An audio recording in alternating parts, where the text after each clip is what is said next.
ನಮಸ್ಕಾರ ಸ್ನೇಹಿತರೆ, ಕರ್ನಾಟಕ ಮ್ಯಾಟರ್ಸ್ಗೆ ಮತ್ತೊಮ್ಮೆ ಆತ್ಮೀಯ ಸ್ವಾಗತ. ಸ್ನೇಹಿತರೆ, ಕರ್ನಾಟಕದಲ್ಲಿ ವಿಧಾನಸಭಾ ಚುನಾವಣೆ ನಡೆದು ಬರೋಬ್ಬರಿ 3 ವರ್ಷಗಳೇ ಕಳೆದಿವೆ. ಒಬ್ಬ ಅಭ್ಯರ್ಥಿ ಶಾಸಕರಾಗಿ ಆಯ್ಕೆಯಾಗಿ ವಿಧಾನಸೌಧದಲ್ಲಿ ಓಡಾಡಿಕೊಂಡಿದ್ದಾರೆ. ಆದರೆ ದಿಢೀರಂತ ಹೈಕೋರ್ಟ್ ಆದೇಶದ ಮೇರೆಗೆ ಮರು ಮತ ಎಣಿಕೆ ನಡೆಯುತ್ತೆ.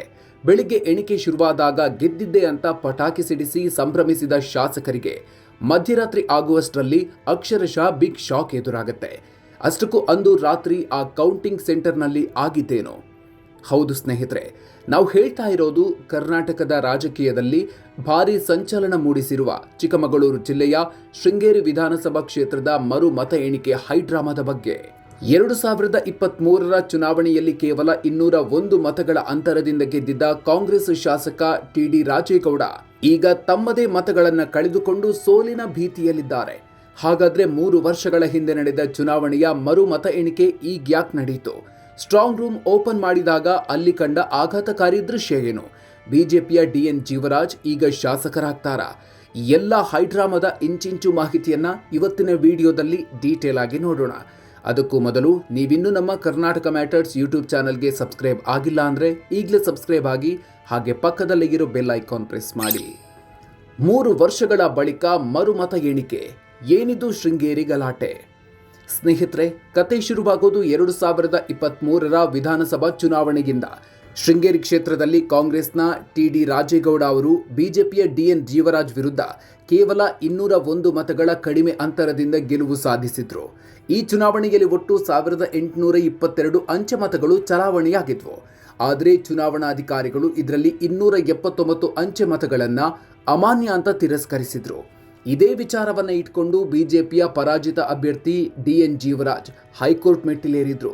ಅಮಾನ್ಯಗೊಂಡ 279 ಮತಗಳನ್ನು ಸರಿಯಾಗಿ ಪರಿಶೀಲಿಸಿಲ್ಲ, ಅಲ್ಲಿ ಗೋಲ್ಮಾಲ್ ನಡೆದಿದೆ ಅಂತ ಆರೋಪಿಸಿದ್ರು. ಸುದೀರ್ಘ ವಿಚಾರಣೆ ನಡೆಸಿದ ಹೈಕೋರ್ಟ್ ಇದೇ ಏಪ್ರಿಲ್ 6ರಂದು ಶೃಂಗೇರಿ ಕ್ಷೇತ್ರದ ಅಂಚೆ ಮತಗಳ ಮರು ಎಣಿಕೆಗೆ ಆದೇಶ ನೀಡಿತ್ತು. ಬೆಳಿಗ್ಗೆ ಸ್ಟ್ರಾಂಗ್ ರೂಮ್ ಓಪನ್, ಶುರುವಾಯಿತು ಬಿಗ್ ಟ್ವಿಸ್ಟ್.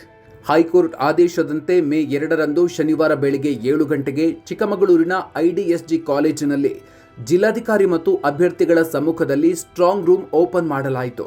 ಆದರೆ ಬಾಗಿಲು ತೆರೀತಾ ಇದ್ದಂತೆ ಅಲ್ಲೊಂದು ಬಿಗ್ ಟ್ವಿಸ್ಟ್ ಕಾದಿತ್ತು. ಅಲ್ಲಿಟ್ಟಿದ್ದ ಬ್ಯಾಲೆಟ್ ಬಾಕ್ಸ್ಗಳ ಪೈಕಿ 20 ಬಾಕ್ಸ್ಗಳಿಗೆ ಸರಿಯಾಗಿ ಬೀಗವೇ ಹಾಕಿರಲಿಲ್ಲ ಮತ್ತು ಸೀಲ್ ಕೂಡ ಮಾಡಿರಲಿಲ್ಲ. ಇದನ್ನು ನೋಡಿದ ಕಾಂಗ್ರೆಸ್ ಶಾಸಕ ರಾಜೇಗೌಡ ಮತ್ತು ಅವರ ಏಜೆಂಟ್ ಸುಧೀರ್ ಕುಮಾರ್ ಮುರೊಳ್ಳಿ ತೀವ್ರ ಆಕ್ಷೇಪ ವ್ಯಕ್ತಪಡಿಸಿದರು. ಬೀಗವೇ ಇಲ್ಲದ ಬಾಕ್ಸ್ಗಳಲ್ಲಿರುವ ಮತಗಳನ್ನು ನಂಬೋದು ಹೇಗೆ? ಯಾರೋ ಮತಪತ್ರಗಳನ್ನು ತಿರುಚಿದ್ದಾರೆ, ಹಾಗಾಗಿ ಕೌಂಟಿಂಗ್ ಮಾಡಬಾರ್ದು ಅಂತ ಪಟ್ಟು ಹಿಡಿದ್ರು. ಆದರೆ ಅಧಿಕಾರಿಗಳು ಹೈಕೋರ್ಟ್ ಆದೇಶದಂತೆ ಕೌಂಟಿಂಗ್ ಮಾಡಲೇಬೇಕು ಅಂತ ಹೇಳಿ ಎಣಿಕೆ ಶುರು ಮಾಡಿದ್ರು. ಮಧ್ಯಾಹ್ನ ಕಾಂಗ್ರೆಸ್ ಪಾಳೆಯದಲ್ಲಿ ಪಟಾಕಿ ಸಂಭ್ರಮಾಚರಣೆ. ಮೊದಲ ಹಂತದಲ್ಲಿ 2023ರಲ್ಲಿ ರಿಜೆಕ್ಟ್ ಆಗಿದ್ದ 279 ಮತಗಳನ್ನು ಅಧಿಕಾರಿಗಳು ಪರಿಶೀಲಿಸಿದ್ರು. ಇದರಲ್ಲಿ 2 ಮತಗಳು ಕಾಂಗ್ರೆಸ್ನ ರಾಜೇಗೌಡರಿಗೆ ಬಿದ್ದಿದ್ವು. ಇದರಿಂದ ರಾಜೇಗೌಡರ ಗೆಲುವಿನ ಅಂತರ 201ರಿಂದ 203ಕ್ಕೆ ಏರಿಕೆಯಾಯಿತು.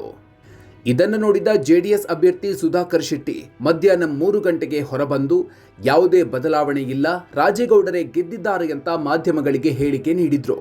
ಈ ಸುದ್ದಿ ಕೇಳ್ತಿದ್ದಂತೆ ಕೌಂಟಿಂಗ್ ಸೆಂಟರ್ ಹೊರಗಡೆ ಜಮಾಯಿಸಿದ ಕಾಂಗ್ರೆಸ್ ಕಾರ್ಯಕರ್ತರು ಪಟಾಕಿ ಸಿಡಿಸಿ ಜಯಘೋಷ ಕೂಗಿ ಸಂಭ್ರಮಾಚರಣೆ ಶುರು ಮಾಡಿಬಿಟ್ರು. ಮಧ್ಯರಾತ್ರಿ ಫುಲ್ ಹೈಡ್ರಾಮಾ, ರಾಜೇಗೌಡರಿಗೆ ಬಿಗ್ ಶಾಕ್. ಆದರೆ ಸ್ನೇಹಿತರೆ, ಅಸಲಿ ಕಥೆ ಮತ್ತು ಹೈಡ್ರಾಮಾ ಶುರುವಾಗಿದ್ದೇ ಸಂಜೆಯ ನಂತರ. ರಿಜೆಕ್ಟ್ ಆಗಿದ್ದ ಮತಗಳ ಎಣಿಕೆ ಮುಗಿದ ಬಳಿಕ 2023ರಲ್ಲಿ ಮಾನ್ಯವಾಗಿದ್ದ 1540 ಮತಗಳನ್ನು ಅಧಿಕಾರಿಗಳು ಮತ್ತೆ ಎಣಿಸಲು ಶುರು ಮಾಡಿದ್ರು. ಆಗ ಅಧಿಕಾರಿಗಳಿಗೆ ಒಂದು ಆಘಾತಕಾರಿ ದೃಶ್ಯ ಕಣ್ಣಿಗೆ ಬಿತ್ತು. ಮೊದಲ 350 ಮತಗಳನ್ನು ಎಣಿಸುವಾಗ ಸುಮಾರು 50 ಮತಪತ್ರಗಳಲ್ಲಿ ಇಬ್ಬಿಬ್ಬರು ಅಭ್ಯರ್ಥಿಗಳಿಗೆ, ಅಂದರೆ ರಾಜೇಗೌಡ ಮತ್ತು ಜೀವರಾಜ್ ಇಬ್ಬರಿಗೂ ಟಿಕ್ ಮಾಡಲಾಗಿತ್ತು. 2023ರ ಎಣಿಕೆಯಲ್ಲಿ ಕೇವಲ ರಾಜೇಗೌಡರಿಗೆ ಮಾತ್ರ ಟಿಕ್ ಆಗಿದ್ದ ಮತ್ತು ವ್ಯಾಲಿಡ್ ಅಂತ ಪರಿಗಣಿಸಲಾಗಿದ್ದ ಈ ಮತಪತ್ರಗಳಲ್ಲಿ ಈಗ ಜೀವರಾಜ್ ಅವರಿಗೂ ಟಿಕ್ ಮಾಡಲಾಗಿತ್ತು. ಇದು ಗೊತ್ತಾಗ್ತಾ ಇದ್ದಂತೆ ಕಾಂಗ್ರೆಸ್ ಪಾಳೆಯದಲ್ಲಿ ಭೂಕಂಪವೇ ಸೃಷ್ಟಿಯಾಯಿತು. ಶಾಸಕ ರಾಜೇಗೌಡರು ಯಾರೋ ದುರುದ್ದೇಶದಿಂದ ಸ್ಟ್ರಾಂಗ್ ರೂಮ್ ಒಳಗೆ ನುಗ್ಗಿ ನನಗೆ ಬಿದ್ದಿದ್ದ ಮತಪತ್ರಗಳ ಮೇಲೆ ಬೇರೆಯವರಿಗೂ ಟಿಕ್ ಮಾಡಿ ಆ ಮತಗಳನ್ನು ಅಮಾನ್ಯ ಮಾಡಿದ್ದಾರೆ, ಇದೊಂದು ದೊಡ್ಡ ಷಡ್ಯಂತ್ರ ಅಂತ ಆರೋಪಿಸಿ ಕೌಂಟಿಂಗ್ ನಿಲ್ಲಿಸುವಂತೆ ಗಲಾಟೆ ಶುರು ಮಾಡಿದ್ರು. ಹೊರಗಡೆ ಬಿಜೆಪಿ ಮತ್ತು ಕಾಂಗ್ರೆಸ್ ಕಾರ್ಯಕರ್ತರ ನಡುವೆ ವಾಕ್ಸಮರ, ಪ್ರತಿಭಟನೆಗಳು ಭುಗಿಲೆದ್ವು. ಪೊಲೀಸರು ಪರಿಸ್ಥಿತಿಯನ್ನು ತಿಳಿಗೊಳಿಸಲು ಹರಸಾಹಸ ಪಟ್ಟರು. ಏನಾಯ್ತು ಫೈನಲ್ ರಿಸಲ್ಟ್? ಸೋತಿದ್ದು ಯಾರು, ಗೆದ್ದಿದ್ದು ಯಾರು? ಮಧ್ಯರಾತ್ರಿವರೆಗೂ ನಡೆದ ಈ ಹೈ ಪ್ರೊಫೈಲ್ ಕೌಂಟಿಂಗ್ ನಂತರ ಚುನಾವಣಾಧಿಕಾರಿಗಳು ನೀಡಿದ ಫೈನಲ್ ರಿಪೋರ್ಟ್ ಎಲ್ಲರನ್ನೂ ಬೆಚ್ಚಿ ಬೀಳಿಸುವಂತಿತ್ತು. 2023ರಲ್ಲಿ ಶಾಸಕ ರಾಜೇಗೌಡರಿಗೆ ಒಟ್ಟು 569 ಅಂಚೆ ಮತಗಳು ಬಂದಿದ್ವು. ಆದರೆ ಈಗಿನ ಮರುಮತ ಎಣಿಕೆಯಲ್ಲಿ ಅವರಿಗೆ ಕೇವಲ 314 ಮತಗಳು ಮಾತ್ರ ಬಂದಿವೆ. ಅಂದರೆ ಅವರ ಬರೋಬ್ಬರಿ 255 ಮತಗಳು ಈಗ ಅಮಾನ್ಯ ಆಗಿವೆ. ಇನ್ನು ಬಿಜೆಪಿಯ ಜೀವರಾಜ್ ಅವರಿಗೆ 692 ಮತಗಳು ಬಂದಿದ್ವು. ಈಗ ಅದು 690ಕ್ಕೆ ಇಳಿಕೆಯಾಗಿದೆ. ಅಂದರೆ ಕೇವಲ 2 ಮತಗಳು ಕಡಿಮೆಯಾಗಿವೆ. ಇದರ ಲೆಕ್ಕಾಚಾರ ನೋಡೋದಾದ್ರೆ ಅಂಚೆ ಮತಗಳ ಎಣಿಕೆಯಲ್ಲಿ ಈಗ ಬಿಜೆಪಿಯ ಜೀವರಾಜ್ ಅವರು ಭಾರಿ ಮುನ್ನಡೆ ಸಾಧಿಸಿದ್ದಾರೆ. ಇದು ಒಟ್ಟು ಫಲಿತಾಂಶದ ಮೇಲೆ ನೇರ ಪರಿಣಾಮ ಬೀರಲಿದ್ದು 201 ಮತಗಳಿಂದ ಗೆದ್ದಿದ್ದ ರಾಜೇಗೌಡರು ಈಗ ತಮ್ಮದೇ 255 ಮತ ಕಳ್ಕೊಂಡಿರೋದ್ರಿಂದ 50 ಮತಗಳಿಂದ ಸೋಲಿನ ಸುಳಿಗೆ ಸಿಲುಕಿದ್ದಾರೆ. ಹಾಗಾದ್ರೆ ಶೃಂಗೇರಿ ಶಾಸಕರು ಯಾರು, ಮುಂದೇನು? ಸ್ನೇಹಿತರೆ, ಇಷ್ಟೆಲ್ಲ ಆದರೂ ಚುನಾವಣಾಧಿಕಾರಿಗಳು ಬಿಜೆಪಿಯ ಡಿಎನ್ ಜೀವರಾಜ್ ಅವರನ್ನ ವಿಜೇತ ಅಂತ ಘೋಷಿಸಿಲ್ಲ. ಬದಲಾಗಿ ಹೈಕೋರ್ಟ್ ಆದೇಶದಂತೆ ಮರು ಮತ ಎಣಿಕೆ ಮಾಡಿ ಆ ರಿಪೋರ್ಟ್ ಅನ್ನು ಚುನಾವಣಾ ಆಯೋಗಕ್ಕೆ ಸಲ್ಲಿಕೆ ಮಾಡಿದ್ದಾರೆ. ಜೊತೆಗೆ ಬೀಗ ಇಲ್ಲದ ಸ್ಟ್ರಾಂಗ್ ರೂಮ್ ಬಾಕ್ಸ್ಗಳ ಬಗ್ಗೆ ರಿಪೋರ್ಟ್ ನೀಡಲಾಗಿದೆ. ಈಗ ಚೆಂಡು ಚುನಾವಣಾ ಆಯೋಗ ಮತ್ತು ಹೈಕೋರ್ಟ್ ಅಂಗಳದಲ್ಲಿದೆ. ಅಮಾನ್ಯವಾದ ಆ 255 ಮತಗಳ ಹಿಂದಿನ ಸತ್ಯ ಏನು? ಸ್ಟ್ರಾಂಗ್ ರೂಮ್ನಲ್ಲಿ ನಿಜಕ್ಕೂ ಕಳ್ಳಾಟ ನಡೆದಿದ್ಯಾ ಅಥವಾ ಈ ಮೊದಲೇ ಅಧಿಕಾರಿಗಳು ತಪ್ಪು ಮಾಡಿದ್ರಾ? ಈ ಎಲ್ಲ ಪ್ರಶ್ನೆಗಳಿಗೆ ಕೋರ್ಟ್ ಮತ್ತು ಆಯೋಗವೇ ಉತ್ತರ ನೀಡಬೇಕಿದೆ. ಸ್ನೇಹಿತರೆ, ಶೃಂಗೇರಿಯಲ್ಲಿ ನಡೆದ ಈ ಮರು ಮತ ಎಣಿಕೆ ಹೈಡ್ರಾಮಾದ ಬಗ್ಗೆ ನಿಮ್ಮ ಅನಿಸಿಕೆ ಏನು? ಕಾಮೆಂಟ್ ಬಾಕ್ಸ್ನಲ್ಲಿ ತಪ್ಪದೇ ನಿಮ್ಮ ಅಭಿಪ್ರಾಯ ಹಂಚಿಕೊಳ್ಳಿ. ಈ ಇನ್ಫಾರ್ಮೇಟಿವ್ ವಿಡಿಯೋ ನಿಮಗೆ ಇಷ್ಟ ಆಗಿದ್ರೆ ಈಗಲೇ ಲೈಕ್ ಮಾಡಿ ಹಾಗೂ ಪ್ರತಿಯೊಬ್ಬರಿಗೂ ವಾಟ್ಸಪ್ನಲ್ಲಿ ಶೇರ್ ಮಾಡಿ. ರಾಜ್ಯದ ರಾಜಕೀಯ ಮತ್ತು ಇಂಥ ಇಂಟ್ರೆಸ್ಟಿಂಗ್ ಅಪ್ಡೇಟ್ಸ್ಗಳಿಗಾಗಿ ಮರೆಯದೆ ನಮ್ಮ ಕರ್ನಾಟಕ ಮ್ಯಾಟರ್ಸ್ ಯೂಟ್ಯೂಬ್ ಚಾನಲ್ಗೆ ಸಬ್ಸ್ಕ್ರೈಬ್ ಆಗಿ.